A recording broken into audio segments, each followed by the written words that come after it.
Hello, and welcome to a new series I'm calling Grim Histories. I've always loved history, and I thought we could take a look back on some of the less talked about aspects of history. I got this particular topic from Billy B on TikTok, and when I heard about it, I needed to know more and went down a big rabbit hole. I'm not sure how often I'll be doing this series, but if you like it, hit the like button and subscribe if you want to see more. But with that being said, let's get into it. Throughout history, humanity has been obsessed with colored pigments. We use them to color fabrics, furnish the home, boast status and wealth, and other innumerable things. Some hues were more straightforward than others to replicate. Greens were a particularly tricky pigment. Natural sources were often muted and didn't have the same vibrancy that occurred in nature. Copper was commonly used as a green pigment, but it would often skew more blue or teal. There was a high demand for a more intense green pigment, one that could appear as if it had been plucked from a lush forest or a great emerald. In 1775, a Swedish chemist called Carl Wilhelm Scheele achieved the feat. He created a rich and beautiful shade of emerald green that he obtained by mixing copper and arsenic. He called this vibrant green pigment Scheele's green. Scheele's green was relatively inexpensive to make, and as such, it became a choice pigment.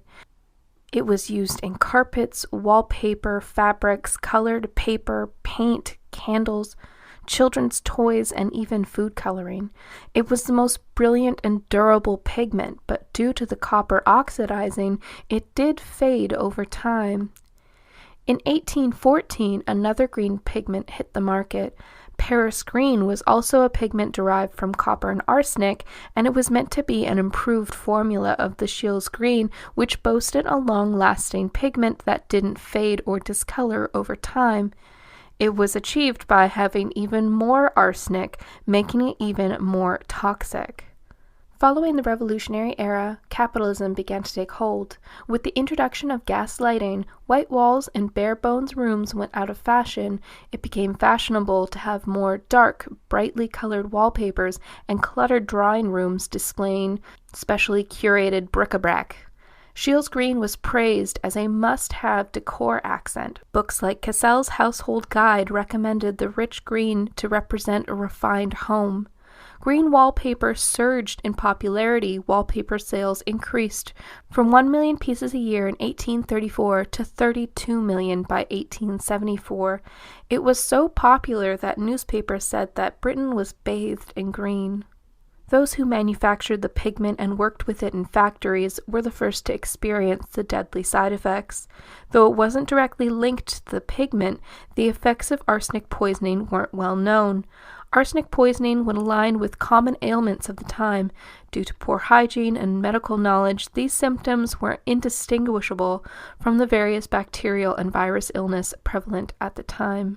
And because those who worked in the manufacturing or handling these products were generally the lowest class of society, often children, their deaths were not reported or seen as noteworthy. Factory owners would replace workers, and production would continue. Symptoms would include lesions, abdominal pain, nausea, abnormal heart rhythms, cramping, and a numbing of the fingers and toes. Long-term exposure would cause persistent digestive issues and cold-like symptoms. Arsenic is toxic when it enters the bloodstream and is such an effective poison because it can get into the bloodstream through the skin, mucous membranes, and ingesting. When consumed in large amounts, it can be fatal very quickly, but when it is a low dose delivered over a long time, the poisoning symptoms can appear very vague.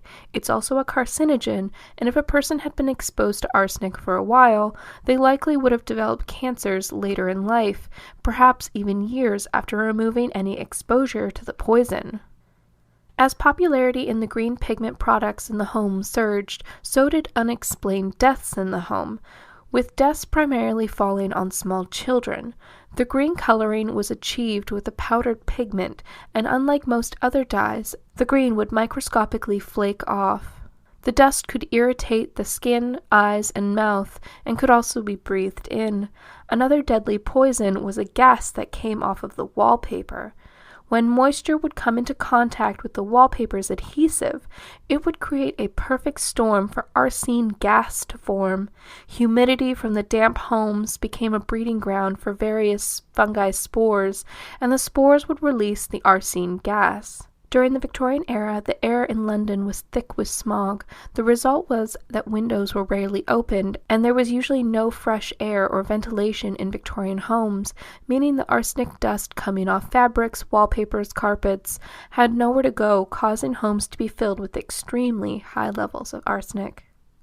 A typical prescription for numerous ailments was to be prescribed to take a holiday in a warm climate. A doctor treated a young couple experiencing inflamed eyes, dry throats, headaches, and abdominal pain. He suggested they take a holiday somewhere sunny and warm. When they arrived, they said that their symptoms had disappeared as soon as they arrived, but had returned when they came back home. The doctor suggested it might be something in the home, and the couple had noted that they had recently had green wallpaper installed, and soon after they had begun to feel unwell. Doctors en masse began to write in the papers about the deadly effects of arsenic pigments. It was first banned in Germany, but continued in the United Kingdom and France. Wallpaper companies continued to advise their products as safe, while doctors pleaded with governments to regulate its use. There was no public outcry for change until a young girl in 1861 died in agony. She had been an artificial flower maker and had dusted arsenic-filled green powder onto silk flowers. The green powder was said to make the silk florals look more lifelike. As a result, she inhaled a large amount of arsenic. However, even after this death, people continued to buy products with the general knowledge that it would likely harm them. It wasn't taken seriously by government officials until 1879, when Queen Victoria had a foreign dignitary stay in a room with green wallpaper. The man got seriously ill and had been the first person to stay in the room since the paper had been installed. Queen Victoria immediately had it removed from Buckingham Palace, and the public followed suit. Arsenic-free products began to be products of choice. Shields green and Paris green were still available, but they'd been repurposed as an insecticide and rat poison. Scholars today wonder if Shields green wallpaper played a part in Napoleon Bonaparte's death. When Napoleon was exiled to the island of St. Helena and lived in the Longwood House, he lived there from 1815 until he died in 1820. The Longwood House had fallen into a state of disrepair. It was described as cold, damp, and moldy. Napoleon had spent his final days in discomfort and bouts of illness. Those who attended Napoleon also complained of frequent ailments. The Longwood House was fitted with yards and yards of emerald green wallpaper and fabrics laced with arsenic. His cause of death was ruled as stomach cancer, though later examinations of his hair showed significant amounts of arsenic, leading historians to believe he had likely died from a slow exposure. For many years, green was closely associated with illness, death, and bad luck. Even in 1859, a non-toxic alternative was manufactured, but few were willing to buy it. An ongoing superstition prevails that may even be uttered today. Have you ever heard the phrase, "seamstresses don't like green"? Legislature in the UK attempted to have arsenic products banned. However, it was never passed because it was highly profitable at the time, and manufacturers lobbied hard. It was never officially banned, and to this day it is perfectly legal to manufacture arsenic household products in the UK, though a bill was passed in 1903 regulating arsenic in food. Arsenic products became too undesirable, factories and mines became money pits, and ceased production altogether. We will never know how many deaths during the Victorian era were linked to arsenic poisoning. Well, that's going to be it for this video. Thank you so much for watching, and don't forget to like and subscribe. Comment down below if you like this and you want to see more, and maybe suggest your favorite tidbit of grim history. I will see you in the next one. As always, have a great day, and bye for now.